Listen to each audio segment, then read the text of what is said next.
Now we will explore an idea that initially sounds paradoxical to many professionals. Financial freedom rarely begins with money itself.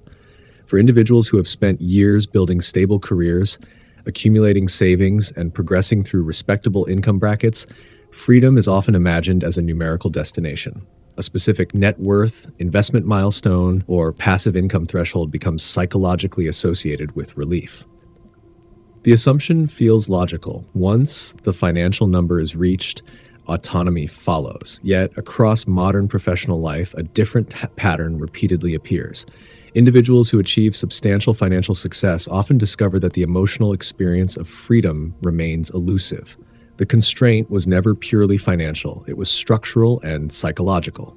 Financial freedom is frequently misunderstood because money appears measurable while internal constraint does not. Professionals are trained to solve problems through quantifiable progress. Promotions, bonuses, certifications, and investment returns create visible markers of advancement. Naturally, freedom becomes framed as another measurable outcome. But money primarily expands options. It does not automatically change the internal relationship to work, status, or security. Without an accompanying identity shift, increased resources simply amplify existing behavioral patterns. A professional who feels psychologically obligated to maintain status will continue working despite financial independence. Someone conditioned to equate productivity with worth will struggle with unstructured autonomy even after wealth accumulates. The absence of financial pressure does not immediately produce psychological freedom. Many high-income professionals quietly sense this contradiction. Income rises, financial anxiety decreases, yet decision-making remains constrained by invisible expectations. Career choices continue to prioritize credibility. Lifestyle decisions remain calibrated to peer comparison. Risk tolerance stays governed by fear of losing professional identity rather than fear of financial loss. From the outside, life appears successful. Internally, freedom feels postponed. The assumption becomes that more money is still required, when in reality the limiting factor lies elsewhere. Financial freedom begins not when money arrives, but when dependence on external validation weakens. Early in career development, financial goals serve as proxies for emotional stability. Earning more means proving competence, achieving independence, or escaping earlier insecurity. Money carries psychological meaning far beyond purchasing power. Over time, professionals may continue pursuing financial growth long after survival needs are satisfied because income has become intertwined with identity confirmation. The pursuit is no longer about freedom, it is about maintaining coherence between self-image and achievement. This dynamic explains why financial milestones often fail to deliver the expected emotional shift. The professional reaches a salary once imagined as transformative, only to recalibrate expectations almost immediately. Lifestyle expands. Peer comparison resets. New benchmarks emerge. Freedom remains slightly ahead, always attached to the next threshold. The underlying structure remains unchanged because money alone cannot dissolve psychological obligations formed over decades. Freedom requires renegotiating those obligations. A central element of this renegotiation involves examining how security is defined. Many professionals equate security with permanence, stable income, predictable progression, institutional affiliation. These structures provide comfort but also create dependence. When identity becomes closely tied to institutional belonging, financial freedom feels threatening rather than liberating. The question shifts from, can I afford to stop? To, who am I if I do? The absence of financial necessity exposes identity uncertainty. Without psychological preparation, autonomy can feel disorienting. Financial freedom therefore begins as an internal recalibration rather than a financial event. It involves recognizing that money removes constraints but does not define purpose. Professionals who experience genuine freedom typically undergo a gradual shift in how they relate to work itself. Work stops functioning solely as validation or security and begins functioning as chosen engagement. The difference is subtle yet profound. Activity continues, ambition remains, but compulsion softens. Decisions become guided by alignment rather than obligation. This shift also alters the perception of time. Before psychological freedom, time feels allocated by necessity. Meetings, deadlines, expectations imposed externally. Even highly compensated professionals often experience time scarcity despite financial abundance. When identity detaches from compulsory achievement, time regains flexibility. Freedom becomes less about stopping work and more about changing the emotional reason for working. Money facilitates this transition but does not initiate it. Understanding this distinction reframes the entire concept of wealth. Financial independence is often portrayed as escape from labor, yet many fulfilled professionals continue working long after financial necessity disappears. What changes is not activity but agency. Agency emerges when decisions are no longer governed by fear of insufficiency or need for external validation. The professional participates in work because it aligns with identity rather than stabilizes it. The beginning of financial freedom, then, is not accumulation but awareness. Awareness that money solves external problems while internal freedom requires psychological adjustment. Awareness that earning capacity alone cannot deliver autonomy without re-examining the beliefs that make work feel mandatory. An awareness that freedom becomes possible when identity stops outsourcing security to income itself. Once this realization settles, financial growth transforms from a desperate pursuit into a supportive tool. No longer the starting point of freedom, but its consequence. Next, we begin to understand how the pursuit of financial freedom becomes complicated long before adulthood, shaped by a deeply embedded psychological lesson. Security must be earned continuously. Most professionals do not consciously choose this belief. It forms gradually through observation, watching parents prioritize stability, witnessing economic uncertainty, and learning that responsible adults protect themselves through reliable income.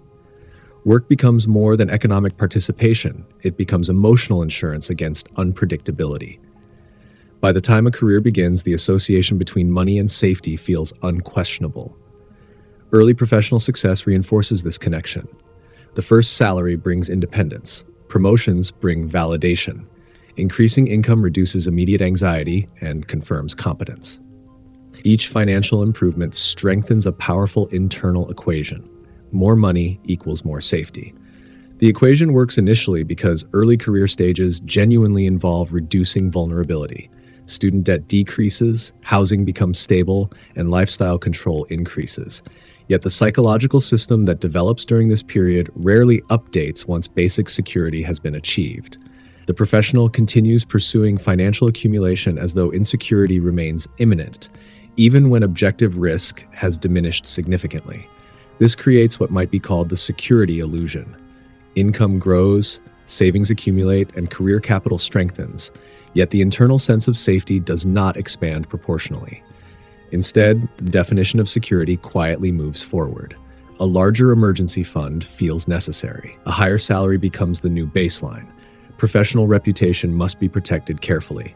Each achievement produces temporary reassurance followed by recalibration. The mind adapts quickly to improved circumstances but retains its original vigilance.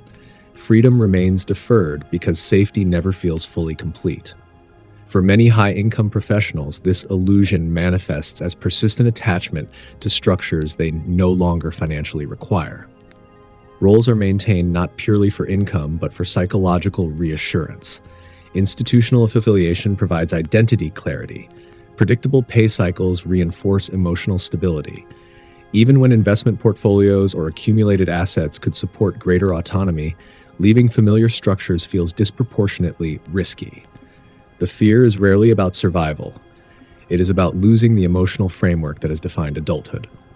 A critical element underlying this dynamic is the distinction between external security and internal security. External security consists of measurable resources, income streams, savings, investments, professional credentials. Internal security refers to one's ability to tolerate uncertainty without experiencing identity destabilization. Many professionals build the first extensively while unintentionally neglecting the second. As a result, financial progress fails to translate into psychological freedom. Money reduces objective risk, yet subjective dependence on stability persists. The professional identity itself often becomes intertwined with security maintenance.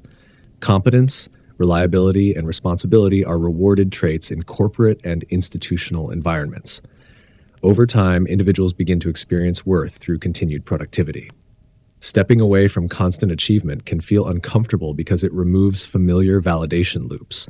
Even contemplating reduced work intensity may trigger unease, not because financial resources are insufficient, but because identity has adapted to continuous engagement.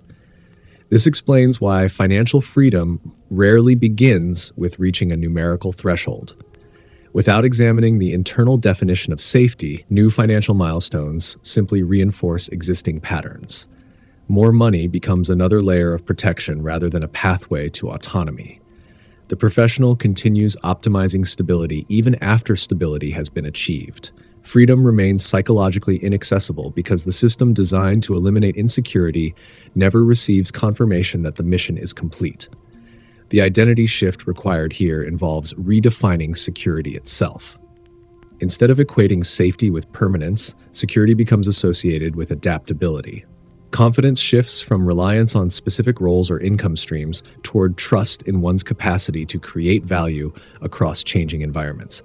This transition is subtle but transformative. When professionals begin trusting their ability to navigate uncertainty rather than eliminate it entirely, dependence on constant financial reinforcement weakens. As this shift develops, financial decisions change tone. Opportunities are evaluated not solely through preservation, but through alignment with autonomy. Career moves become less defensive. Time allocation becomes more intentional. The professional recognizes that true safety was never located exclusively in income, but in capability and perspective. Money remains important, yet no longer carries the full burden of providing emotional certainty. Financial freedom, therefore, does not start when resources eliminate risk. It begins when identity no longer requires absolute certainty to feel secure. Once the illusion that safety must continuously expand dissolves, money stops functioning as psychological armor. It becomes what it was always meant to be, a tool supporting choice rather than a structure maintaining fear. Now, the perspective shifts toward a pattern rarely described in professional language but widely experienced: the addiction to earning. For many high-performing individuals, earning money does not simply solve practical problems. It produces stimulation, it generates momentum, it reinforces identity. Over time, income growth becomes less about necessity and more about psychological reinforcement. And when reinforcement becomes habitual, freedom quietly moves further away. Earning activates multiple reward systems simultaneously. It confirms competence, it signals progress, it enhances status, it reduces anxiety. Each compensation increase or financial milestone delivers a brief surge of reassurance. The professional feels validated, capable, ahead. This reinforcement loop becomes embedded in daily life. Performance leads to reward. Reward leads to self-confidence. Self-confidence fuels further performance. On the surface, this cycle appears healthy and productive. Yet beneath it lies dependence. The difficulty arises when earning becomes the primary regulator of self-worth. If identity is closely tied to financial productivity, the absence of earning activity can produce subtle discomfort. Time without measurable output may feel unproductive rather than restorative. Even individuals who achieve substantial savings often struggle to reduce workload because earning has become intertwined with psychological equilibrium. Without consistent reinforcement, internal unease surfaces. This dynamic explains why some professionals continue accelerating income long after lifestyle needs are satisfied. It is not always greed or ambition in the conventional sense. It is emotional conditioning. The nervous system has learned to associate earning with safety and validation. Slowing down threatens that equilibrium. The idea of financial freedom, theoretically appealing, introduces a gap in reinforcement structure. If money no longer needs to be pursued urgently, what replaces the reward loop? There is also a subtle status element involved. In competitive professional environments, income functions as a scorecard. Even when not openly discussed, compensation signals influence and competence. The drive to increase earnings can quietly become a way of maintaining relative position. Professionals compare trajectories implicitly. Falling behind peers in income growth may trigger anxiety unrelated to actual financial stability. The earnings cycle then continues, not because resources are lacking, but because status equilibrium must be preserved. Another layer of complexity involves momentum identity. Many professionals define themselves as driven, disciplined, and high-achieving. These traits are reinforced through constant engagement with work and financial progression. The idea of financial freedom, reduced necessity, optionality, slower pace, may conflict with this self-image. If one no longer needs to push for income, does one risk becoming complacent? The fear is rarely conscious, yet it influences behavior. The professional continues pursuing financial expansion to sustain a familiar identity rhythm. The paradox is that financial freedom requires disengaging from the compulsive aspects of earning without abandoning purposeful engagement. This is not about rejecting ambition. It is about differentiating between intentional pursuit and unconscious reinforcement. When earning shifts from choice to compulsion, autonomy diminishes regardless of income level. Money may increase, but dependence on the earning process itself limits psychological freedom. Breaking this cycle does not mean reducing financial growth arbitrarily. It begins with examining emotional reactions to slowing down. If imagining reduced earning intensity triggers disproportionate anxiety, that reaction reveals attachment. The goal is not immediate change, but awareness. Awareness that earning has become more than economic participation. It has become identity maintenance. As professionals recognize this pattern, earning can gradually transform from validation mechanism to strategic activity. Work continues, but it no longer serves as the sole source of emotional equilibrium. Self-worth begins detaching from constant productivity. Time regains intrinsic value independent of income generation. Decisions become less reactive to status comparison and more aligned with long-term coherence. Financial freedom never starts with accumulating enough money to stop working. It begins when earning ceases to be the primary source of psychological stability. When professionals learn to tolerate space without immediate financial reinforcement, autonomy becomes possible. Income can still grow, sometimes even more efficiently, but it grows from intentional design rather than emotional compulsion. And in that shift, money finally becomes a tool rather than a dependency. Next, we move deeper into a structural truth that quietly shapes modern professional life. Financial freedom cannot emerge where work and identity are indistinguishable. For many high-performing individuals, especially those in corporate, consulting, finance, technology, or healthcare environments, professional identity does not merely describe what they do, it defines who they are. Titles, performance metrics, institutional affiliation, and reputation merge into a single narrative of self. Within this narrative, income is not just compensation, it is confirmation. When work becomes identity, financial ambition intensifies because success is experienced personally. A raise does not simply increase resources, it affirms capability. A promotion does not merely expand responsibility, it upgrades self-perception. This fusion between profession and personhood produces extraordinary drive. It also creates invisible dependency. If income slows or role stability is threatened, the impact is not confined to finances. Identity itself feels destabilized. In this state, financial freedom feels conceptually appealing yet psychologically distant. The idea of optional work can trigger subtle anxiety. Without structured achievement, who am I? Without visible progression, how do I measure relevance? These questions rarely surface explicitly, yet they shape behavior consistently. Professionals may continue pursuing higher income not because they need additional capital, but because work sustains identity continuity. The fear is not financial insufficiency. It is identity dilution. Modern professional environments reinforce this fusion. Organizations reward commitment, visible engagement, and constant productivity. Cultural narratives celebrate busyness as significance.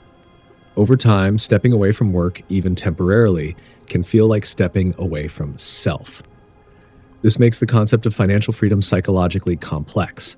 Money may provide the option to disengage, yet disengagement feels like loss rather than liberation. There is also a reputational dimension. High-income professionals often operate in networks where career progression signals competence and seriousness. Reducing intensity or declining advancement may invite subtle questioning. Even self-imposed expectations can be powerful. One may fear appearing less ambitious, less relevant, or less competitive. To avoid this perceived decline, work remains central. Income growth continues. Freedom remains theoretical. The underlying issue is not dedication to work. Meaningful work can be deeply fulfilling. The constraint emerges when identity lacks separation from professional output. If the majority of self-worth is derived from achievement, then financial freedom threatens emotional equilibrium. Removing necessity from work requires redistributing identity across broader dimensions of life: intellectual curiosity, relationships, personal autonomy, contribution beyond institutional structures. Without this redistribution, autonomy feels destabilizing. The identity shift required here involves decoupling value from role. A professional must gradually internalize that competence, intelligence, and worth exist independently of title or compensation level. This is not an abstract affirmation. It requires observing reactions to reduced validation. Notice whether rest feels earned only after productivity. Notice whether visibility within the organization defines internal confidence. These observations reveal the degree of fusion between work and self. As separation develops, work begins to change tone. It becomes expression rather than definition. Performance remains high, but emotional stakes soften. A challenging project no longer feels like a referendum on identity. Income remains meaningful, yet it no longer carries the entire burden of self-confirmation. With this shift, financial freedom becomes conceivable because identity has diversified. Importantly, decoupling identity from work does not eliminate ambition. It refines it. Professionals who experience this shift often pursue excellence with greater clarity and less anxiety. Decisions are guided by alignment rather than validation. Opportunities are evaluated for strategic coherence rather than ego reinforcement. Money supports choice rather than sustaining self-image. Financial freedom never begins with accumulating sufficient capital alone. It begins when work ceases to function as the sole anchor of identity. Once self-worth becomes stable across contexts, income no longer needs to prove anything. Autonomy feels less threatening because identity remains intact, regardless of professional intensity. And in that psychological stability, the foundation for genuine financial freedom quietly forms. Now we begin to understand a more uncomfortable layer beneath the pursuit of financial freedom: the fear of having no excuse. For many professionals, financial obligation provides structure. It defines why one continues to endure certain environments, tolerate certain compromises, or postpone certain decisions. I have becomes a stabilizing narrative. The mortgage requires consistency. The lifestyle requires income. The career path requires persistence. These obligations, while real, also simplify complexity. They explain continuation. When financial freedom becomes plausible, that explanatory structure weakens. If income were no longer necessary at its current intensity, certain choices would become optional. And optionality introduces responsibility. Without financial constraint, the professional can no longer attribute dissatisfaction to necessity. If you continue in a role you dislike, despite sufficient assets, the reason is no longer survival. It is preference or avoidance. This realization can feel confronting. Money often functions as a socially acceptable justification for misalignment. Professionals remain in high-pressure roles, relocate for advancement, accept demanding schedules, and postpone exploration because financial accumulation appears prudent. The narrative is responsible. It is widely endorsed. Yet, if one reaches a level where additional income is no longer structurally required, the narrative loses its protective function. The individual must confront whether their decisions reflect authentic alignment or habitual continuation. This is why financial freedom rarely starts with money. It starts with confronting the discomfort of agency. Agency means acknowledging that many constraints were partially self-maintained. It means recognizing that staying in a demanding environment may no longer be about necessity, but about familiarity, status preservation, or fear of uncertainty. Without the shield of financial requirement, the psychological reasons for staying become more visible. There is also an existential dimension here. Financial striving creates momentum. It provides clear metrics. There is always a next milestone, a higher threshold, a stronger balance sheet. This progression offers narrative clarity. When financial pressure diminishes, narrative clarity weakens. What are you optimizing for now? Growth, impact, autonomy, exploration? These questions lack simple metrics. They require introspection rather than accumulation. For individuals accustomed to measurable progress, this ambiguity can feel destabilizing. The fear of having no excuse often manifests as continued over-optimization. Professionals keep raising financial targets even after achieving substantial security. Each new goal reinstates urgency. Urgency reinstates structure. Structure prevents the deeper question from surfacing. If money were no longer the primary driver, how would I design my professional life differently? Avoiding this question is easier than answering it. Accumulation continues. Freedom remains deferred. Another subtle element involves social perception. Financial ambition is culturally validated. Pursuing more income is understandable and respected. Choosing to slow down, restructure, or step away from conventional progression can invite misunderstanding. The excuse of financial necessity shields individuals from scrutiny. Without it, choices become more personal and therefore more exposed. The professional must tolerate potential judgment without relying on universally accepted justification. The identity shift required here involves embracing responsibility for choice. It means recognizing that freedom is not the absence of constraint, but the presence of deliberate direction. Once financial survival is secured, continuing to pursue growth must be anchored in clarity rather than habit. This does not require reducing ambition. It requires understanding why ambition persists. Is it driven by alignment or by avoidance of ambiguity? As professionals confront this layer honestly, financial decisions begin to change tone. Goals become fewer but more intentional. Career moves are evaluated for coherence rather than default prestige. Income growth remains possible, often even accelerating, but it is no longer fueled by unconscious need for justification. Instead, it becomes integrated into a broader narrative of chosen engagement. Financial freedom never begins at the moment money removes obligation. It begins at the moment one accepts that obligation can no longer serve as explanation.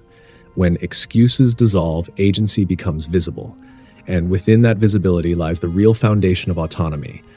Not the absence of financial pressure, but the willingness to choose without hiding behind it.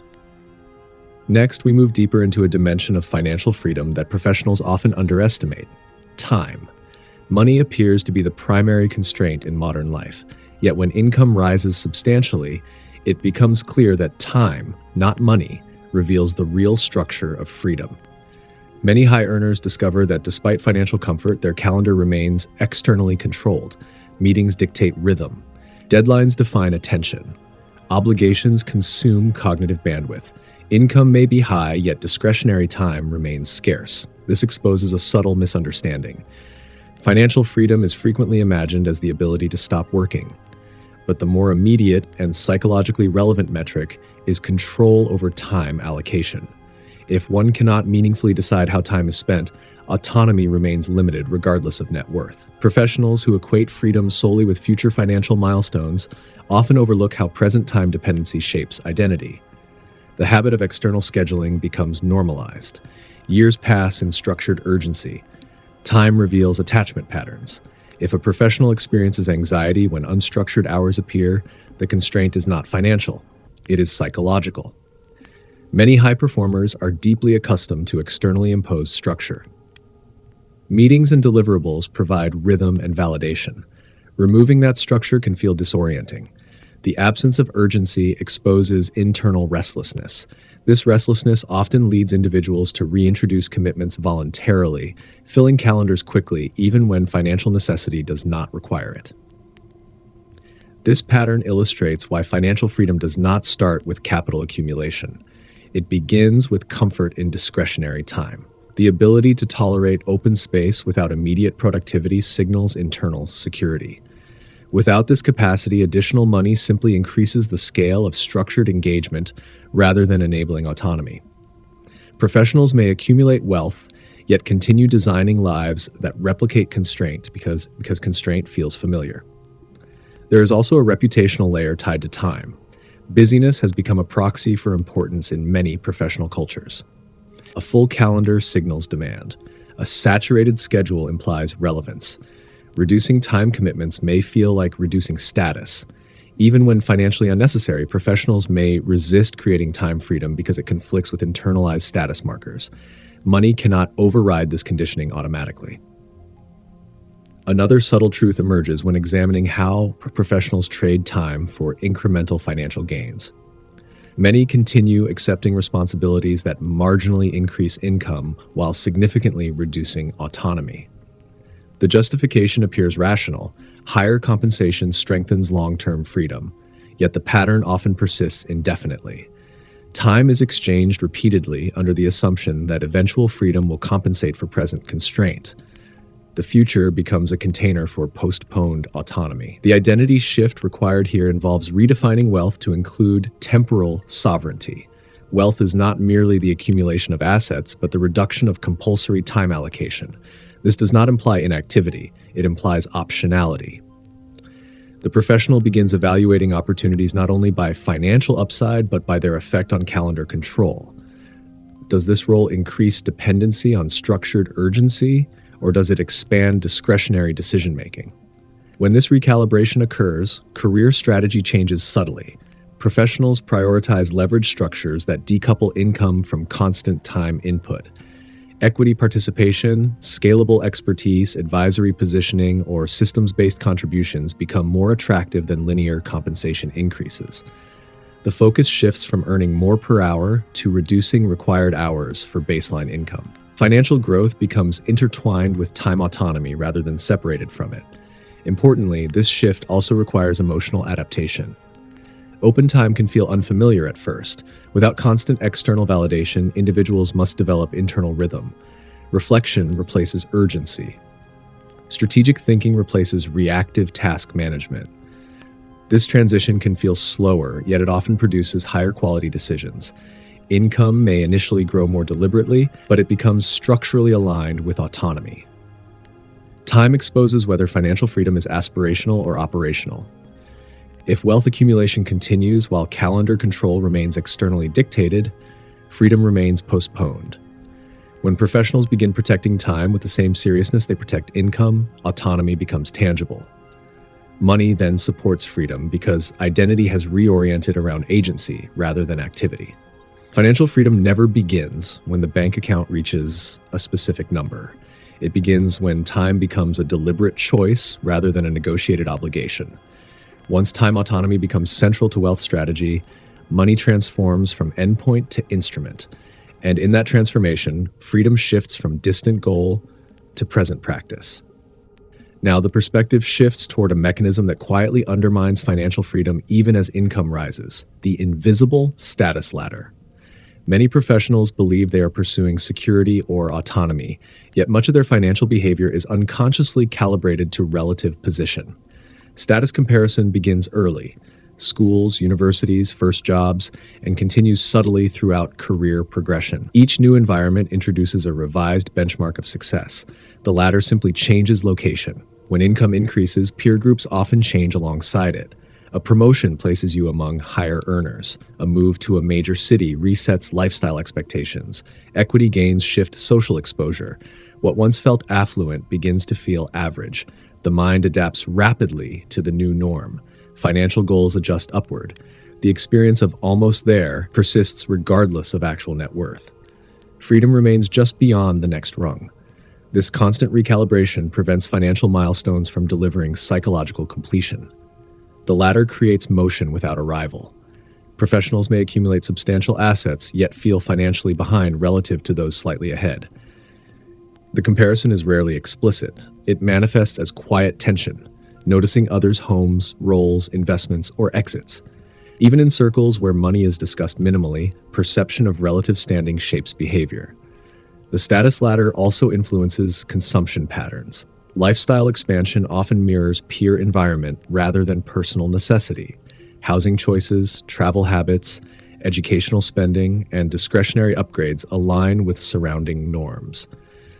These adjustments may feel reasonable individually, yet collectively they increase the income required to sustain belonging. Financial freedom becomes more expensive precisely because identity remains tethered to comparative positioning.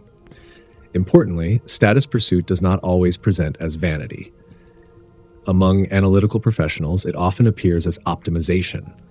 If peers are investing aggressively, one feels compelled to match pace. If colleagues move into larger homes, maintaining smaller arrangements can feel like stagnation. The mind frames these decisions as prudent progression rather than comparative alignment. Yet the underlying driver remains relational equilibrium. The status ladder is particularly powerful because it offers continuous measurement. In uncertain professional environments, relative positioning provides orientation. Being ahead feels reassuring. Being behind triggers urgency. As long as identity depends on relative standing, financial freedom cannot stabilize. Even substantial wealth fails to provide relief because comparison operates without ceiling. There is always another reference group. Financial freedom requires disengagement from automatic status recalibration. This does not imply abandoning ambition or ignoring market realities. It means recognizing that relative comparison is infinite by design. Without conscious boundary setting, professionals will continue expanding income targets in response to environmental shifts rather than internal clarity. The latter becomes self-perpetuating. The identity shift here involves redefining success independent of peer positioning.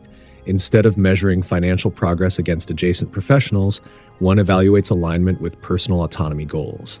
Does this income level support chosen lifestyle and time control?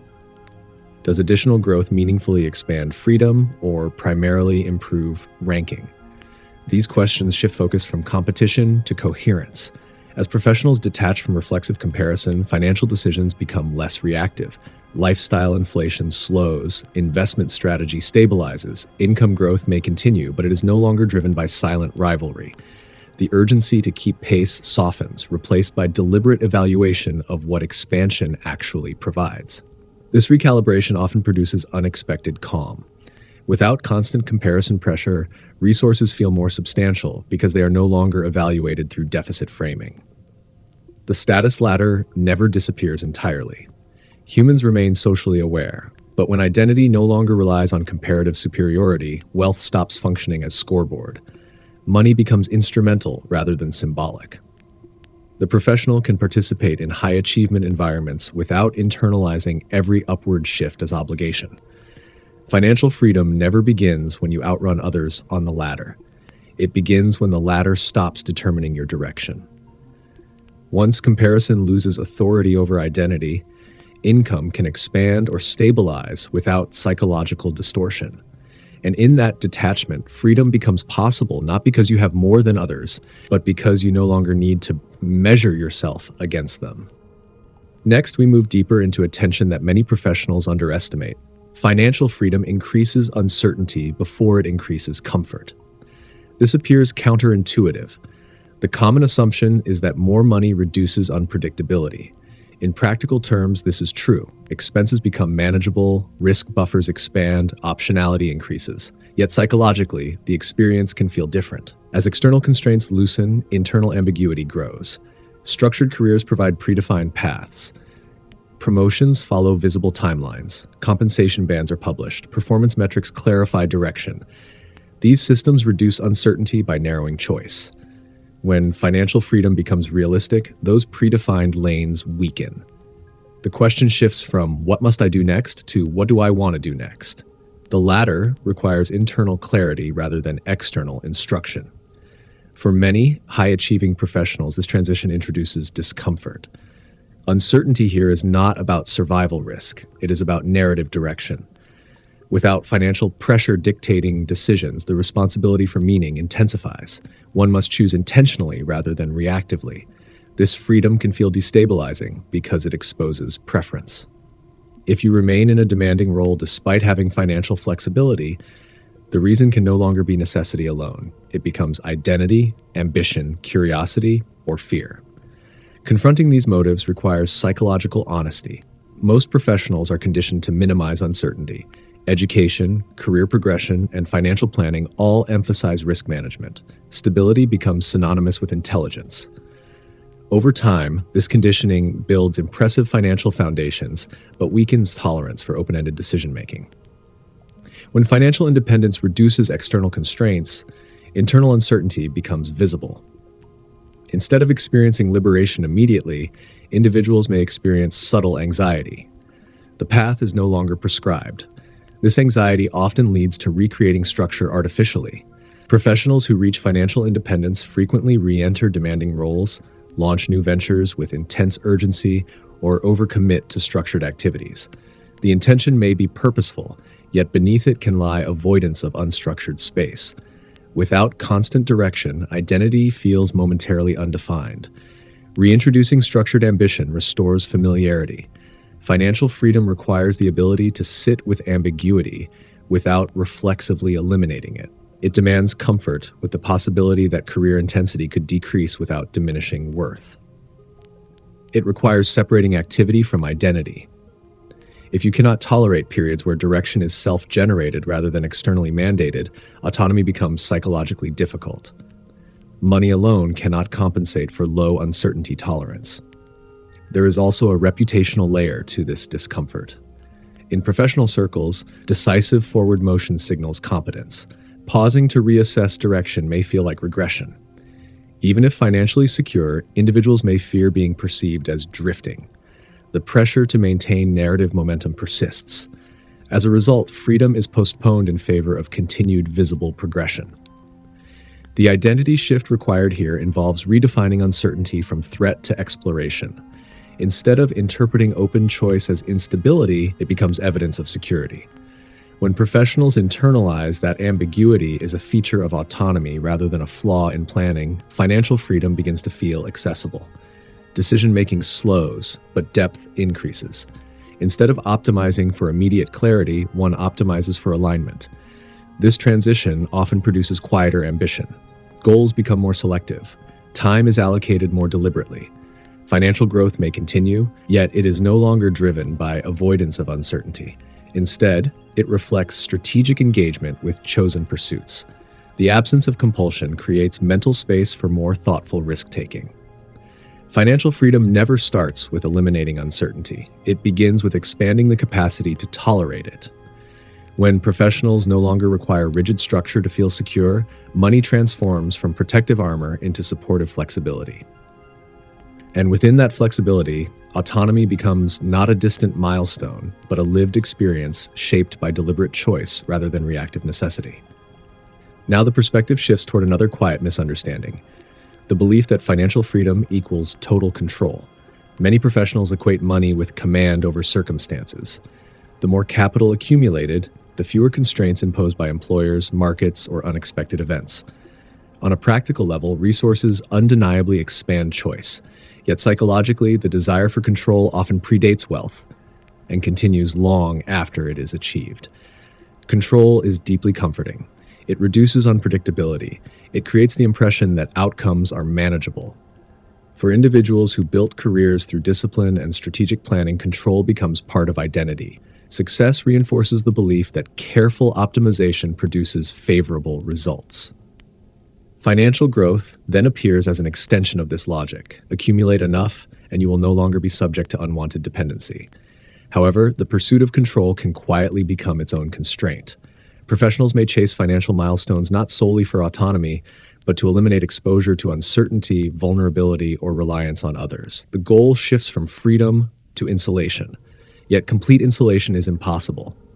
Markets fluctuate, relationships evolve, health shifts, institutional landscapes change. Wealth reduces impact, but it cannot remove variability entirely. When financial freedom is defined as total control, satisfaction remains elusive. Even after achieving substantial net worth, individuals may continue seeking greater buffers, larger margins, more diversified protections. The logic feels prudent, yet beneath it lies anxiety about unpredictability.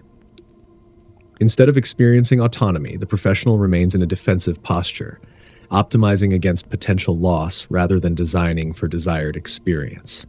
This dynamic mirrors earlier career patterns. Just as earning can become addictive, control can become compulsive. The portfolio must be optimized. The plan must be airtight. The contingency must be covered. Each layer of preparation reduces anxiety temporarily, but reinforces the belief that safety depends on eliminating risk. True autonomy, however, requires tolerating residual uncertainty. There is also an interpersonal dimension to control. High-income professionals often occupy roles where decision authority increases with compensation. Authority becomes reinforcing. Being the one who determines direction strengthens identity. Financial independence can amplify this tendency, the belief that with sufficient resources, dependence on external input diminishes. Yet autonomy does not eliminate interdependence. Attempting to control every variable can narrow life rather than expand it. The identity shift required here involves redefining freedom away from domination of circumstance and toward flexibility within circumstance.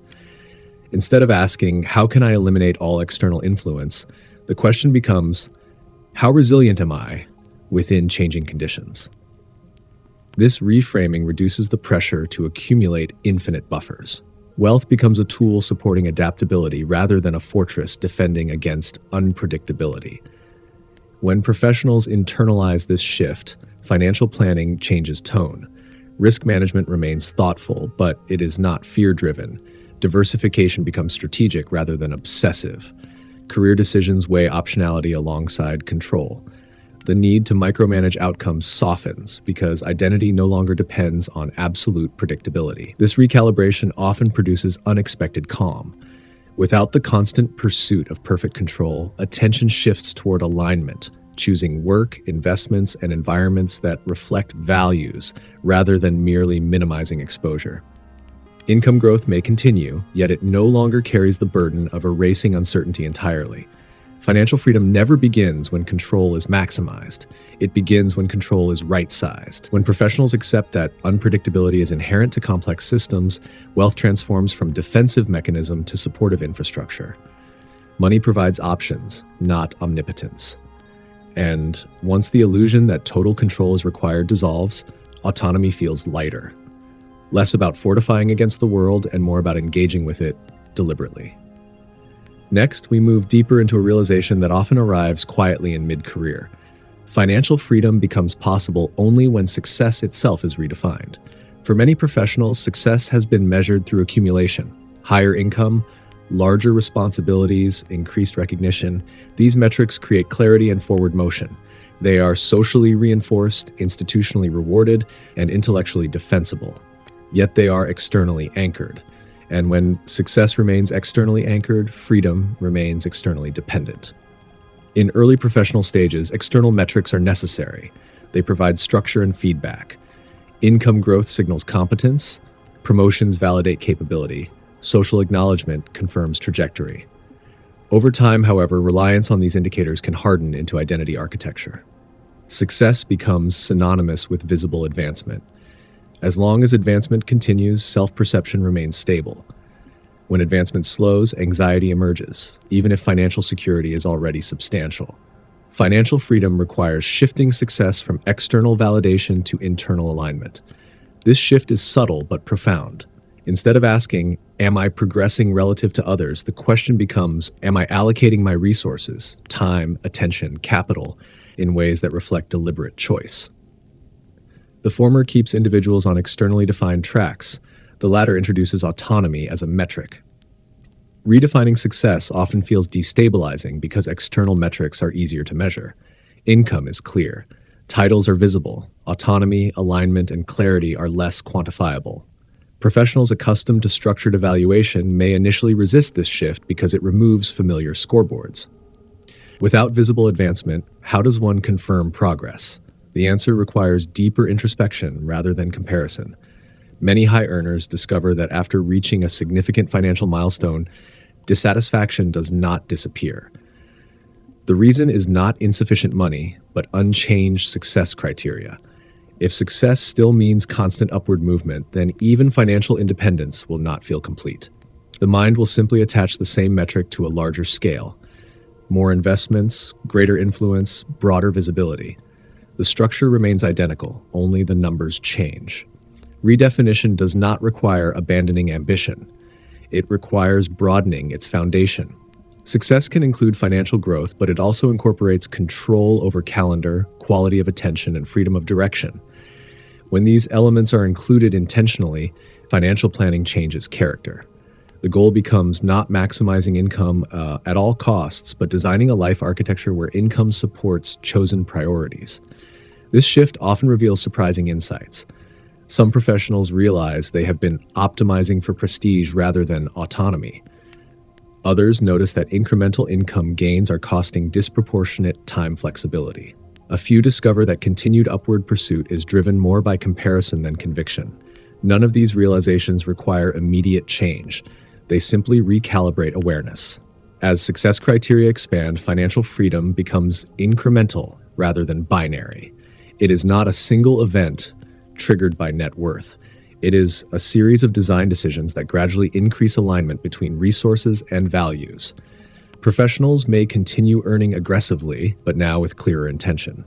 Or they may choose slower growth in exchange for increased discretionary time.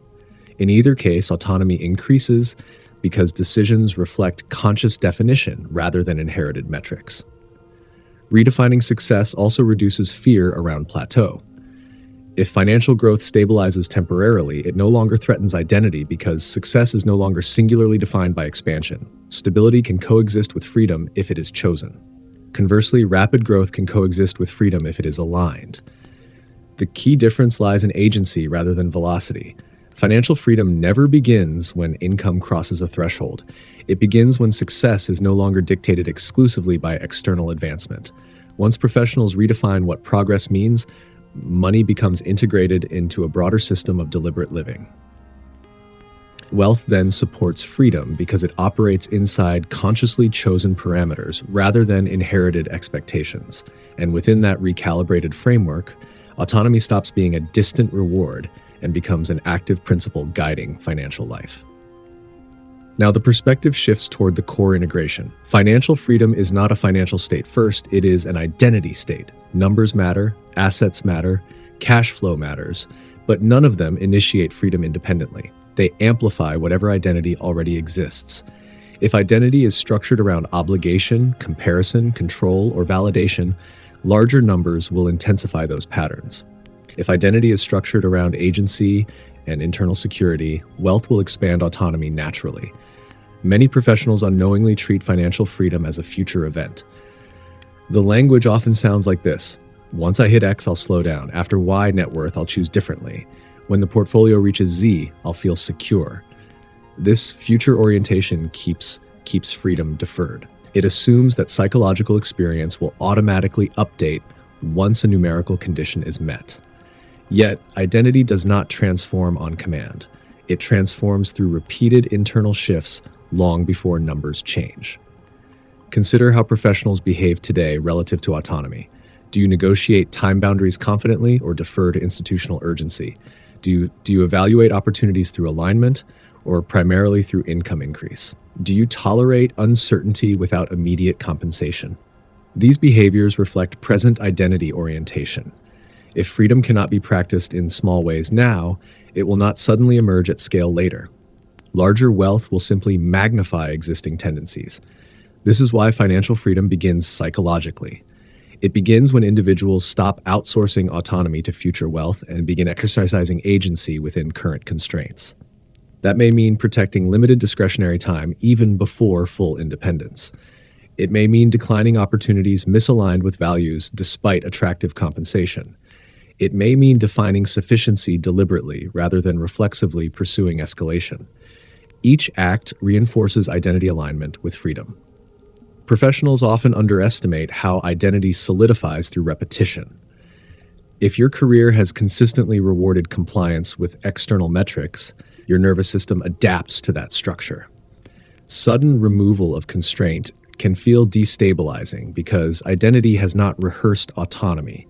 Practicing small-scale freedom, choosing deliberately, setting boundaries, tolerating slower growth when aligned, builds internal familiarity with autonomy.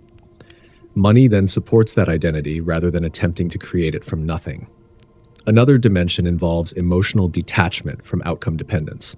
Freedom-oriented identity is less reactive to short-term fluctuations. Income may rise or fall temporarily without triggering identity threat.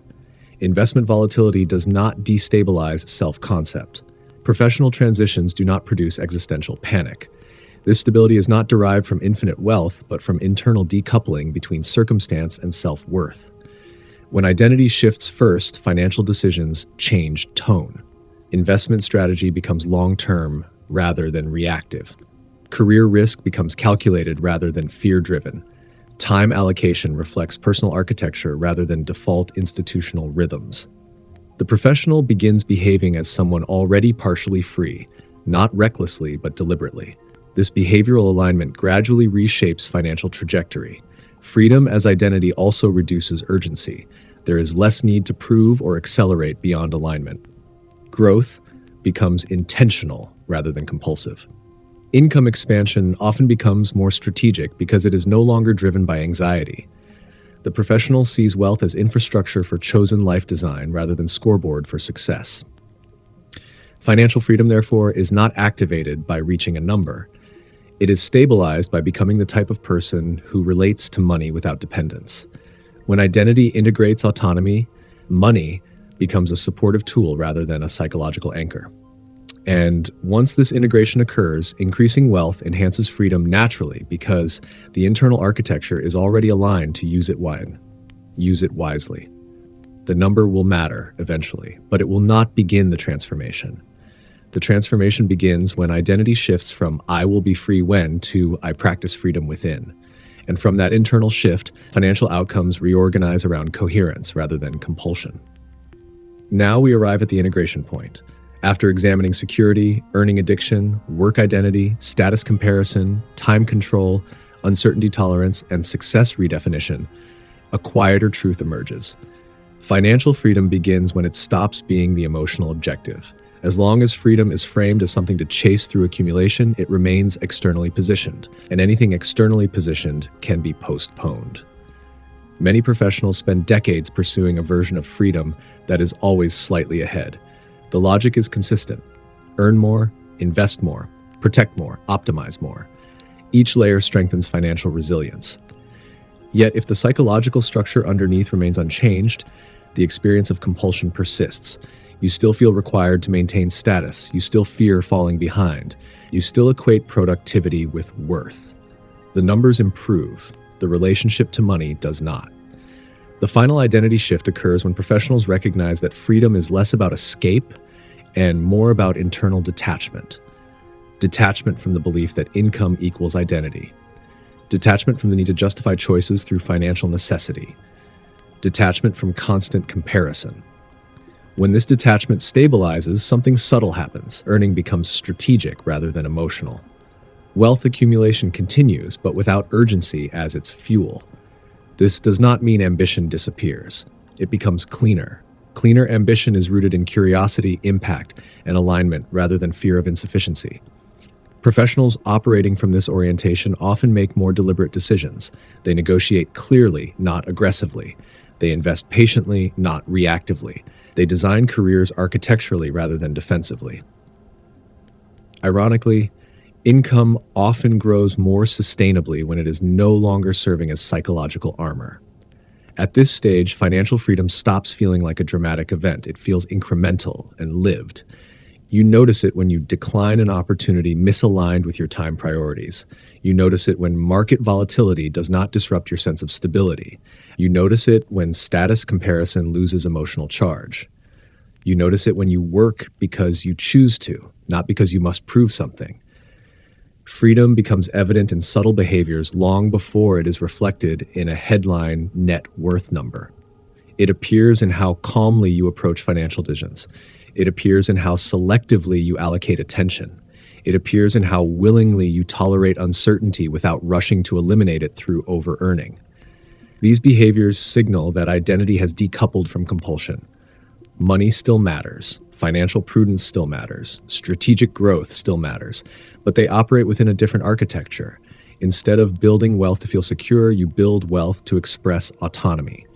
Instead of chasing a distant future state, you refine present alignment. Income growth becomes integrated into life design rather than standing above it as ultimate objective. And this is why financial freedom never starts with money. Money can support it. Money can accelerate it. But freedom begins when identity no longer requires money to justify self-worth or direction.